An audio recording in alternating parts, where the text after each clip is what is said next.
හොඳයි. මේ තියෙන්නේ වවල් ලකුරු. මේ වවල් සකුරු වලට සිංහලෙන් කියනවා ස්වරාක්ෂර කියලා. ඉංග්‍රීසි ස්වරාක්ෂර පහක් තියෙනවා.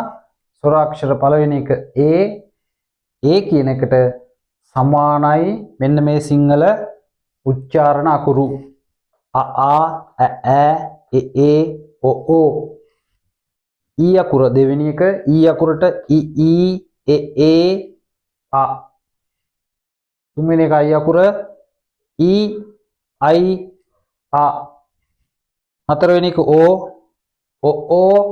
ආ පස්වෙනි එක යු උ ආ මේ තියෙන්නේ වවල් සකුරු පහ ඒකට සමාන සිංහල උච්චාරණ ටික තමයි මේ තියෙන්නේ. තව තියෙනවා නමුත් මූලික වශයෙන් අත්‍යවශ්‍ය ටික තමයි මේ තියෙන්නේ.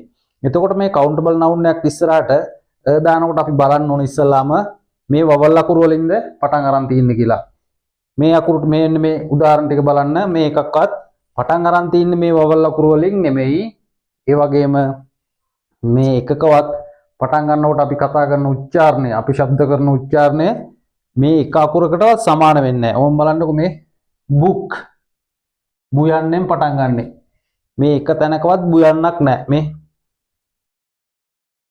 වවල් අකුරකින් නෙමෙයි පටන් අරන් තින්නේ. පළවෙනි කාරණාව, දෙවෙනි කාරණාව තමයි එක තැනකවත් බුයන්නක් නැහැ. මේ සමාන නැහැ. මේකට සමාන නැහැ. උච්චාරණයට සමානත් නැහැ. මේ අකුරු වලට සමානත් නැහැ. එහෙනම් ඒ වගේ එකකට ඉස්සරහට දාන්න පුළුවන් බුක්.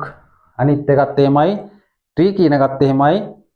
ටී අකුරෙන් පටන් අරන් තින්නේ වවල් අකුරක් නෙමෙයි.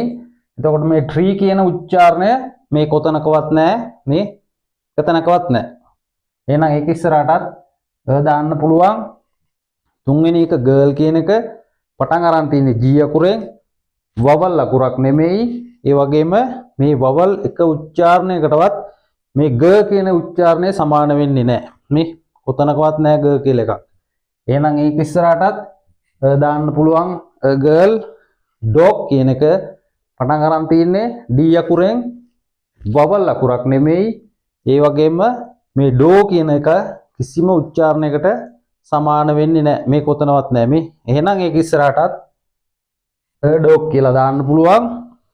හතරවෙනි එක පාක් කියන එක පටන් අරන් තියෙන්නේ P අකුරෙන් වවල් අකුරක් නෙවෙයි. උච්චාරණය කරන්නේ පා කියලා. මේ උච්චාරණ එක තැනකවත් පා කියලා උච්චාරණයක් මේ ගොඩේ නැහැ. එහෙනම් ඒක ඉස්සරහටත් පාක් කියලා දාන්න පුළුවන්. පැහැදිලිද? රයිට්. ඊළඟ වීඩියෝ එකේ හම්බෙමු. ටකන් ගිහින් එන්නම්. බයි බයි.